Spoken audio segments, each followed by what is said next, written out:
ಕರ್ನಾಟಕದ ಹೃದಯ ಭಾಗದಲ್ಲಿರುವ ಪ್ರಕೃತಿ, ಪಾರಂಪರೆ ಮತ್ತು ಪವಿತ್ರತೆಗೆ ಸಂಕೇತವಾದ ಬೆಂಗಳೂರು ದಕ್ಷಿಣ ಜಿಲ್ಲೆಯ ರಾಮನಗರ. ಬೆಂಗಳೂರಿನಿಂದ ಕೇವಲ 50 ಕಿಲೋಮೀಟರ್ ಮತ್ತು ಮೈಸೂರಿನಿಂದ 100 ಕಿಲೋಮೀಟರ್ ದೂರವಿರುವ ಈ ನಾಡು ಪ್ರವಾಸಿಗರ ಕನಸಿನ ತಾಣವಾಗಿದೆ.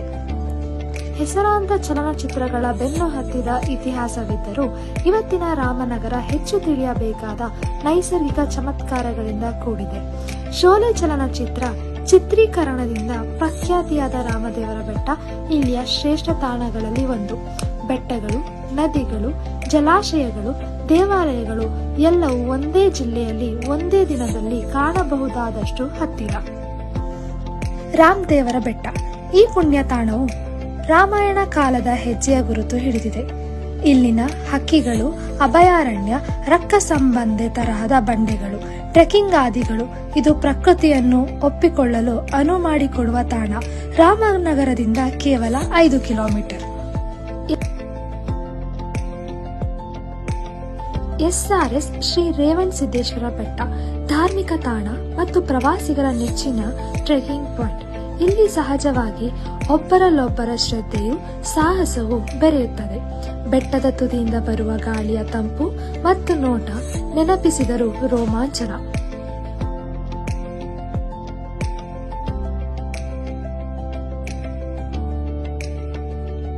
ಶ್ರೀ ಕಂಬದ ಯೋಗ ನರಸಿಂಹಸ್ವಾಮಿ ದೇವಾಲಯ, ಕುರುಗನ ಗೆರೆ. ಹಳೆಯ ಶಿಲ್ಪಶೈಲಿಯೊಂದಿಗೆ ನಿರ್ಮಿತ ಈ ದೇವಾಲಯ ಬೆಟ್ಟದ ತುದಿಯ ಮೇಲೆ ಇದೆ.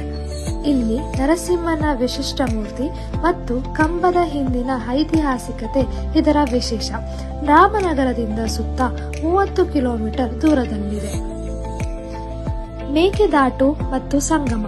ಇಲ್ಲಿ ಅರ್ಕಾವತಿ ಮತ್ತು ಕಾವೇರಿಯ ಸಂಗಮ ಒಂದಾಗುತ್ತದೆ. ಇದು ನಿಜಕ್ಕೂ ದರ್ಶನೀಯ. ಜಲಧಾರೆಗಳ ನಡುವೆ ನಿಂತು ನೋಡಿದರೆ ಪ್ರಪಂಚದ ಗದ್ದಲಗಳನ್ನು ಮರೆತು ಹೋಗುತ್ತೇವೆ. ಇದು ರಾಮನಗರದಿಂದ ಸುಮಾರು 40 ಕಿಲೋಮೀಟರ್ ದೂರದಲ್ಲಿದೆ.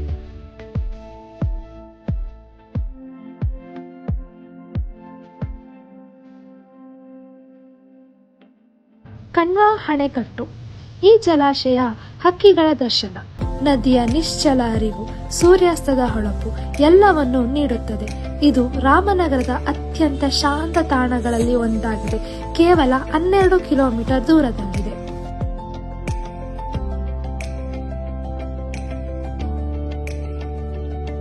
ಸವಣದುರ್ಗ ಬೆಟ್ಟ. ಸಾಹಸಮಯ ಚದರದ ಹಾದಿಗಳು, ಬೆಟ್ಟದ ಮೇಲಿನ ವೀಕ್ಷಣಾ ಬಿಂದುಗಳು, ಇಲ್ಲಿ ಕಳೆಯುವ ಕ್ಷಣಗಳು ಜೀವನ ಪಾಠದಂತಿರುತ್ತವೆ. ರಾಮನಗರದಿಂದ 25 ಕಿಲೋಮೀಟರ್ ದೂರ. ಈ ಯೋಗ ದಿನದಂದು ಆಯುಷ್ ಇಲಾಖೆಯ ಸಹಯೋಗದೊಂದಿಗೆ ಪ್ರಕೃತಿಯ ನಡುವಿನ ಪ್ರವಾಸವನ್ನು ಅನುಭವಿಸಿ. ಇಂತಹ 10 ಹಲವು ಪ್ರಕೃತಿ ತಾಣಗಳು ಜಿಲ್ಲೆಯಲ್ಲಿದ್ದು, ಒತ್ತಡದ ಬದುಕಿನಿಂದ ನಿಸರ್ಗದ ಪ್ರಶಾಂತತೆಯೊಡೆ ಹೆಜ್ಜೆ ಇಡಲು ಒಮ್ಮೆ ಬನ್ನಿ. ಯೋಗದೊಂದಿಗೆ ಪ್ರಕೃತಿಯನ್ನು ಸವಿಯಿರಿ.